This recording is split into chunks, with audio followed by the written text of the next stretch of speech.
Hello there mga kulukoy. So, here we are. It is a continuation of the if-else statement of C++.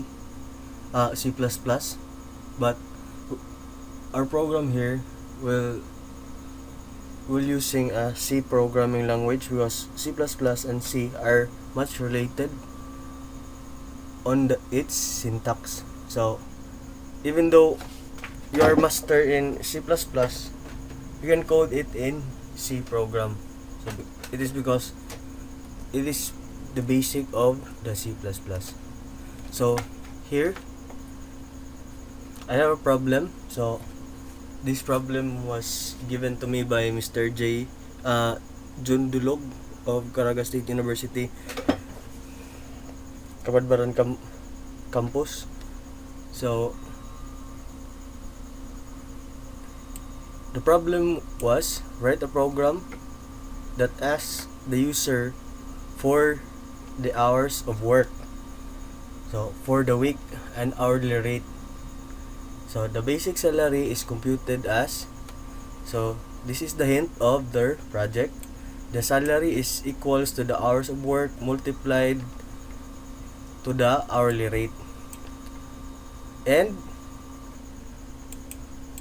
here bonus are given. So the number of hours, if your number of hours is greater than 45 hours a week, so you have bonus of 500 pesos.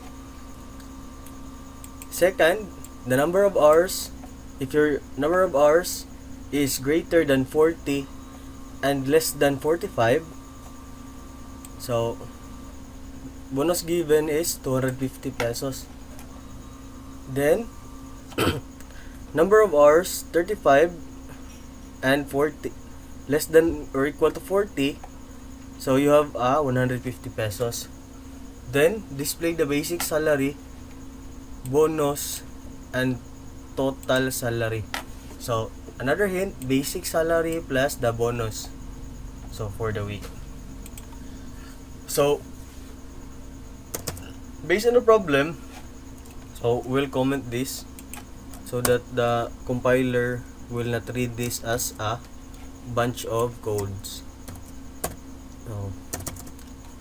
So obvious, first is you have to a variable called hours worked, the salary, second variable, and the hourly rate. So that's the basic variable that needs to be created. So let's start the program. Sharp include stdio.h. So main. So open and close curly brace. Then after that, let's check if the program is running. So even though this is the basic code, let's check.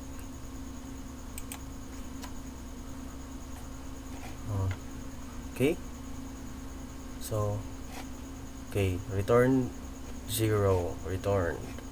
So therefore the program is running, the compiler is running. Okay, int main,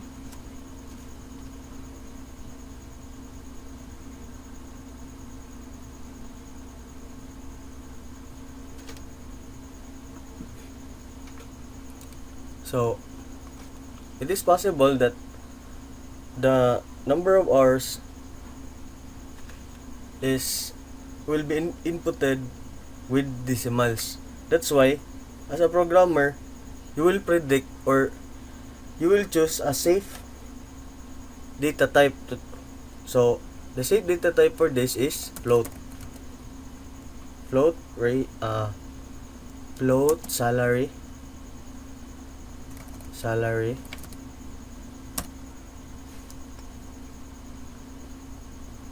rate, hourly rate, then hours work, semicolon. So with this, you have the data type float as a salary, rate, and hours work.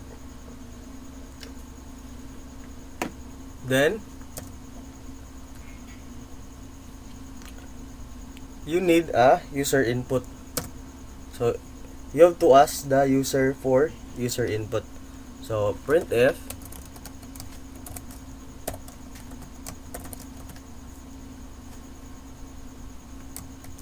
enter a number of hours work.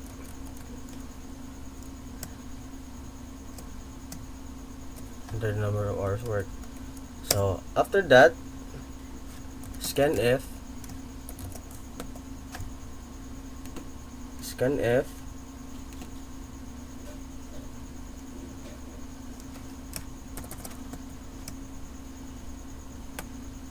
percent f as float. So and ampersand or and copy, it's lazy to type. Oh, scanf, then your program would ask to enter the rate of the worker or the employee. So printf open close enter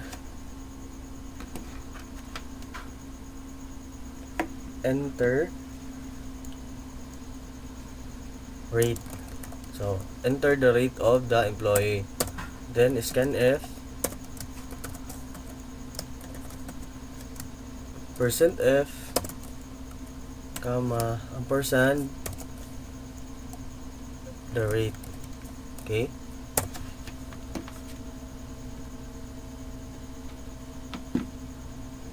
so the rate. After that,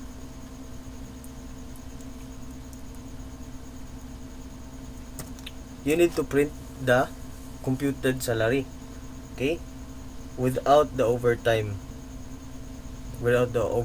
pay. So you should printf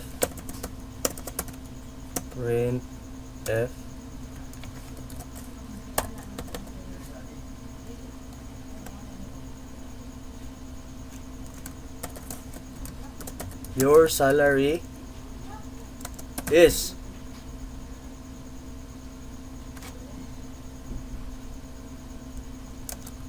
percent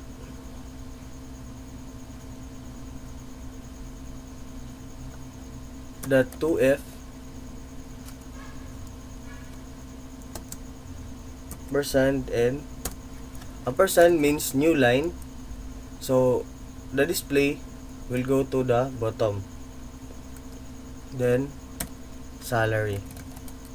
For those not familiar with this, print the salary. So the value of salary here is 0 because there is no computation yet. So therefore the computation is salary is equals to hours work multiplied by rate. Okay, so let's try to run this program. Okay, missing semicolon. So okay, so there are no errors, warnings, so we can run this program.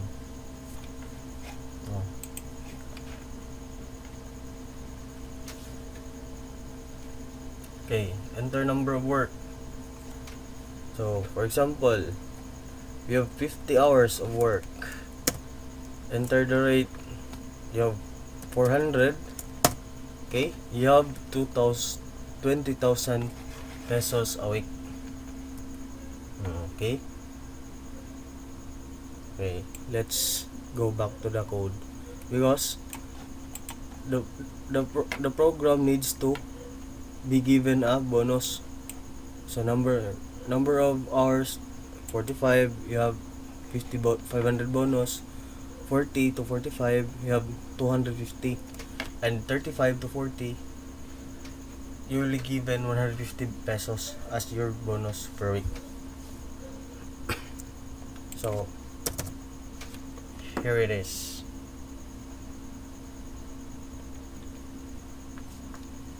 If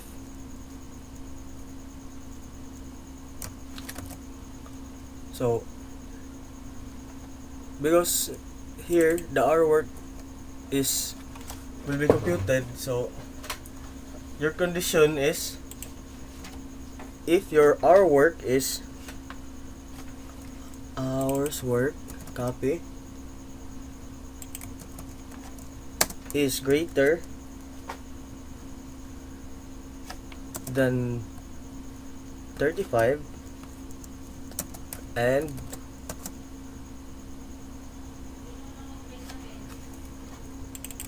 hours work is greater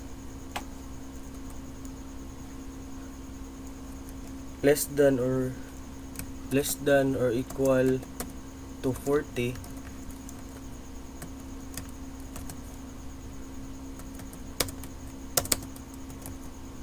okay,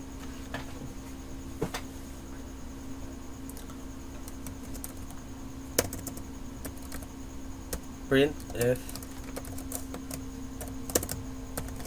so you have given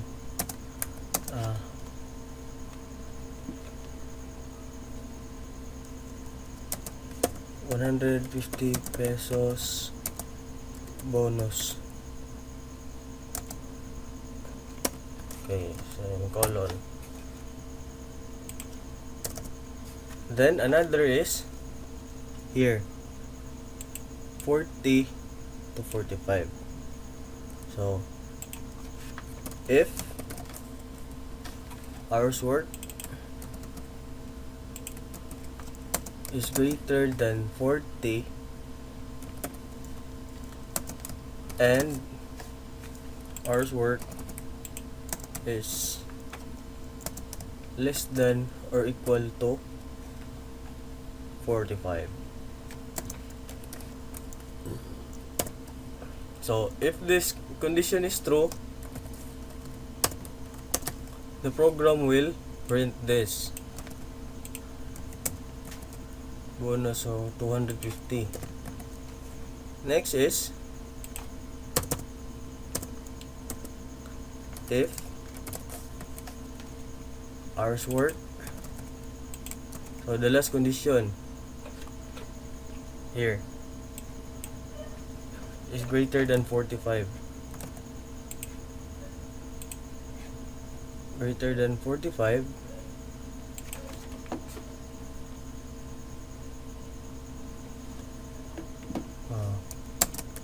45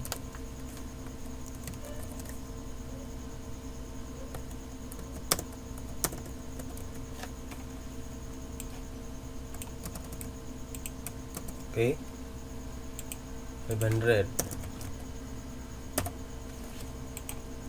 save. So let's try to run this program. Okay, 0.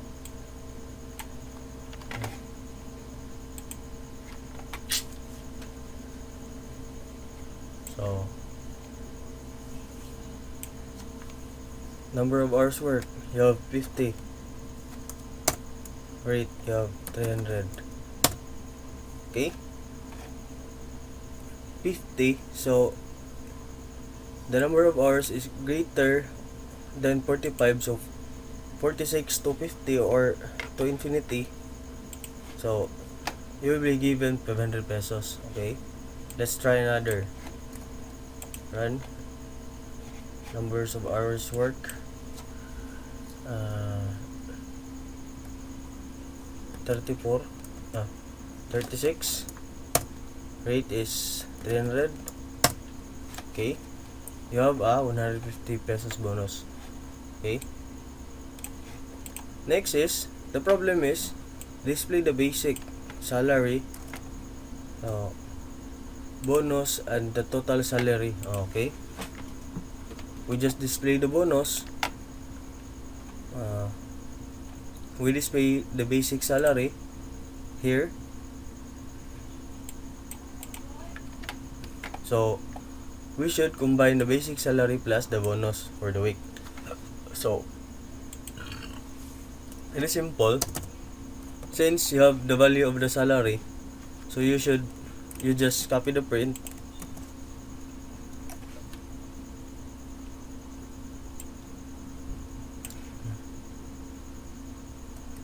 the total salary.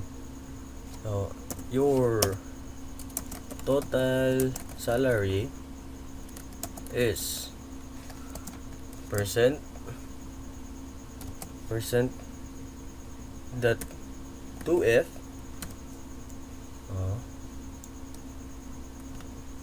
comma. So you just need to copy the salary, then plus the write down 150. Just copy this and paste this under this printf. Salary plus 250. Okay, 500. Okay, paste. Now let's try to run this program. Okay, work. Okay, run.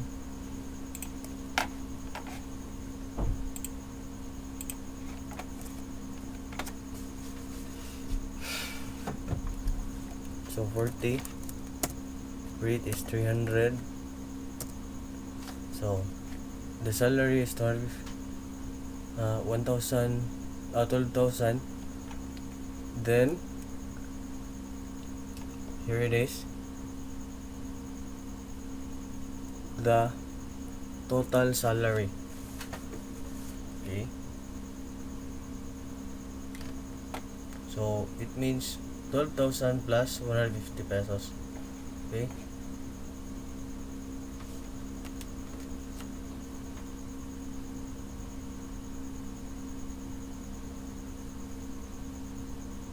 mm-hmm. 40. Let's try. Let's check. 40 plus 40 times 300. Okay, this is it. So this is the program for this assignment. So if you like this video, please like and subscribe, mga kolokoy, to this channel. Thank you.